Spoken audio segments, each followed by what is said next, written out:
Welcome to Creating with Kris Hunter. We took a paper mache pumpkin and we're painting it with Posh Chalk pastes. I am using 2 different reds and a yellow. All of these can be used for stencils, they can be used for glazes, they can be used for everything. I add a little water to it to thin it down. I made a beautiful orange and I covered a paper mache pumpkin that I primed with the chalk white paint first. Look at that gorgeous metallic. I also used a trim that is wood you bend. If you notice, when you heat up the wood you bend, it becomes pliable. When it became pliable, I cut off the pieces I needed. I trimmed out the designs that I wanted to make the tendrils and the leaves of the pumpkin. I used just some small sharp scissors to do the edges, and then I used an X-Acto knife to cut out the inside parts. It made some great detail for this pumpkin. When I was finished with those, I went ahead and I set them back on my griddle.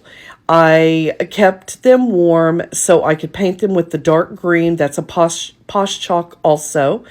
And I painted all the pieces the dark green, keeping them on my warmer at all times. That way it is pliable when I'm ready to use them.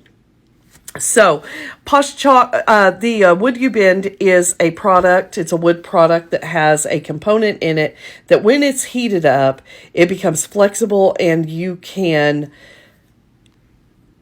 adhere it with a wood glue to any surface, and it makes it so pliable that you can just wrap it around whatever you're doing it on. Pigment infuser is one of my most favorite products. I love the pigments, but I love to use the infuser for decoupage too. So I have a Byzantine gold and the lighter green. I'm bringing some brightness to those dark pieces that I painted, and look at that. Y'all, it's gorgeous. Wait till you see them on the pumpkin.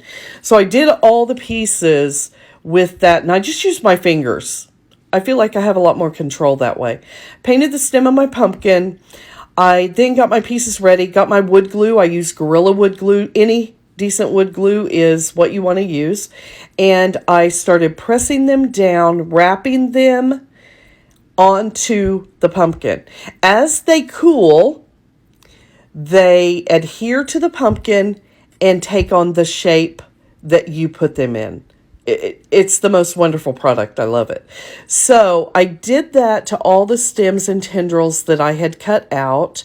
I go back with a heat gun after I get them put on, and that helps adhere it. There's some magic that happens after you adhere it all, and then you touch it with that heat gun again. Those pieces stay. They are on there for good. So look at how beautiful the details of this trim is. All the products that I'm using will be in the description of this video. And there will be a link where you can purchase all the products. I take a damp paintbrush and take the excess wood glue from around the designs. Then I took a piece that I had cut, a smaller piece. I wrapped it around the stem. I originally wasn't going to do this, but I decided it needed a little detail, and I'm so glad I did this. Wait till you see it. I just love it. So glad that this worked out the way it did.